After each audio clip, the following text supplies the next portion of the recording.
Today in downtown El Paso, including the Duranguito neighborhood, took a big step forward in gaining a federal historic designation.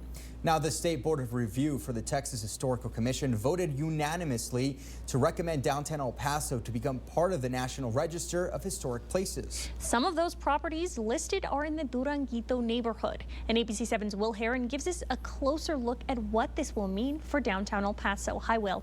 Kate, the proposal to the Texas Historic Commission to consider Duranguito eligible to be listed as a historic area passed unanimously today. That doesn't mean the neighborhood will be preserved. However, those fighting to save consider today's ruling a win.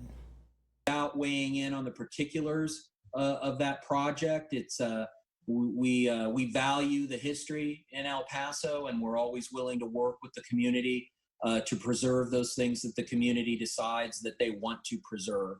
Chris Florence, a spokesman for the Texas Historic Commission, did not want to get into the politics of Duranguito's debate. Rather, he explained what it would mean for downtown properties to be on the National Register. For any historic property on the National Register, it is basically a federal designation that recognizes the importance of the site to the history and the culture of our nation.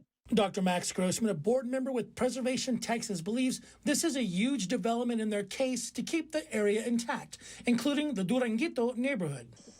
Well, it means that the city of El Paso can no longer say that there's nothing historical in Duranguito, because now we've got the state of Texas saying that there are 13 properties there that have national significance. Dr. Grossman explains that the tax break is a great tool for the property owners. Those 13 properties are now going to be eligible for tax credits, federal and state, that can pay for up to 45% of the cost of renovating them. And that changes the economic calculus of the entire neighborhood and makes it far more likely that we can get those buildings restored. El Paso City Manager Tommy Gonzalez told ABC 7 that's not the case. He says there is so much being made about federal tax credits for downtown property that does not apply to any city-owned structures, adding all the facilities in question in terms of the multi-purpose center footprint that the city owns are not eligible for tax credits. Because the recommendation board gave the okay to consider Duranguito historic doesn't mean the neighborhood is off the chopping block. Mark Wolf, the executive director of the Texas Historical Commission, has 45 days to send his recommendation or rejection of the proposal to the National Park Service before anything can be finalized.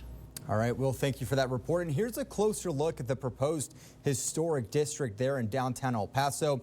It includes El Paso Central Business District and the historic Duranguito neighborhood, as Will said. The area is bound by Paisano to the south, Kansas to the east, Missouri to the north, and south Santa Fe, as well as the Border West Expressway Highway.